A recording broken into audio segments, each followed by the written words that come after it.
Good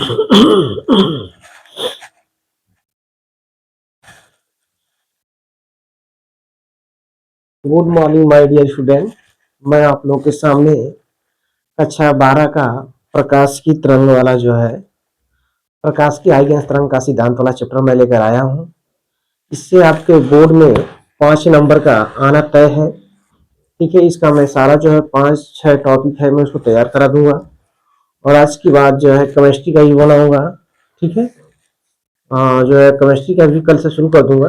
आज जो physics का शुरू कर दूंगा। 4-5 जो है अगेंस्ट 4-5 क्वेश्चन इंपॉर्टेंट है, तो चारों पांचों डाल देंगे आज यूट्यूब पे। ठीक है, मेरे बच्चों से रिक्वेस्ट है कक्षा 12 को कि इसको जरूर देखिए आप लोग। ठीक है, ये जरूर आता है आपका बोर्ड की परीक्षा में, तो आप देख लीजिए। हाइगेंस का सिद्धांत प्रथम और द्वितीय सिद्धांत, और हाइगेंस का परिवर्तन का सिद्धांत, हाइगेंस का अपवर्तन का सिद्धांत वेरी वेरी इंपॉर्टेंट है, कराना पड़े। ठीक है, ये जो प्री बोर्ड एग्जाम होना उससे पहले मैं इसको बना दूंगा और आप लोग देख लीजिए। ठीक है, देख लेते हैं बेटा हम लोग। कक्षा 12 का जो है हम बता दीजिएगा कि चैप्टर जो है आपका हाइगेंस वाला है और कक्षा 5 नंबर का आता है बोर्ड की दृष्टि से। देखिए पहले जान लेते हैं, कभी कभी पूछ देता है। ठीक है, ऐसे तो हाइगेंस ही इंपॉर्टेंट है, लेकिन कभी कोई पूछ देता है। देख लेते हैं बेटा हम लोग जो है तरंगांग। क्या है बेटा हमारा तरंगांग? तरंगांग होता क्या चीज? देखिए तरंगांग का मतलब क्या होता है, आगे चलेंगे तो आपको जो है तरंगांग आएंगी, दो दो किरण एक साथ आएंगी तरंगांग, 90 अंश कोण बनाते हुए आएंगे, वही हम जानेंगे तरंगांग होता क्या। हम देख लेते हैं कि तरंगों के आगे क्या कह रहे हैं बेटा, तरंगों के आगे देख लीजिए, कह रहा है कि तरंगों के आगे की ज्यामितीय आकृतियों को ही तरंगांग कहते हैं। यानी कह रहा है कि तरंगों के आगे की ज्यामिति आकृति को ही तरंगांग कहते हैं। मतलब इस आकृति का मतलब क्या होता है, आकार बनाना, इसको आकार बोलते हैं, साइज इंग्लिश में बोलते हैं। आकृति बनाते हैं, ज्यामितीय आकृति बनाते हैं, उसके तरंगों के आगे की क्या कर लेते हैं, ज्यामितीय आकृति को ही क्या कहते हैं, तरंगांग कहते हैं। एक बार जान लीजिएगा, तरंगों के आगे की ज्यामितीय आकृति को तरंगांग कहते हैं।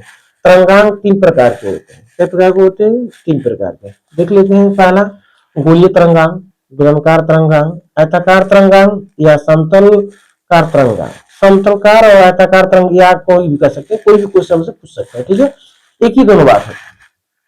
तो बेटा हम आयताकार को कह लें या समतलकार को कह लें, दोनों बात एक ही। देख लेते हैं हम लोग गोलीय तरंगांग क्या होती है कि जब प्रकाश स्रोत गोलाकार हो तो उससे निकलने वाली तरंगों की ज्यामितीय आकृतियां गोलाकार होती हैं, उसे गोलीय तरंगांग कहते हैं।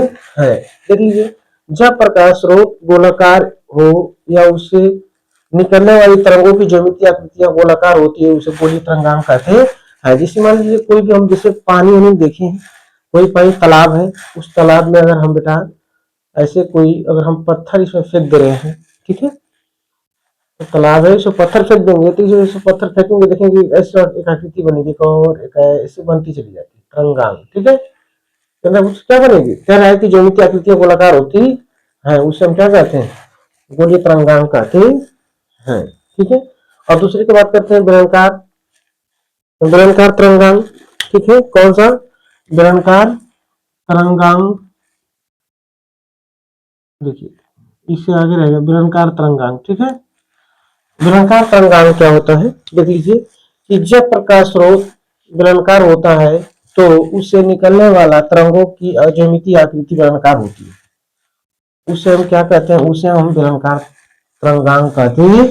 यहाँ पर भी हम तरंगांग लिख देंगे। ठीक है, कौन सा तरंगांग कहते हैं, बेलनाकार तरंगांग कहते हैं। जिसकी देख लीजिए एक बेलन ऐसे था, फिर ऐसे इसके आगे, फिर इसके ऐसे आगे आगे बेलनाकार निकलता जाएगा, उसी को क्या कहेंगे, बेलनाकार तरंगांग।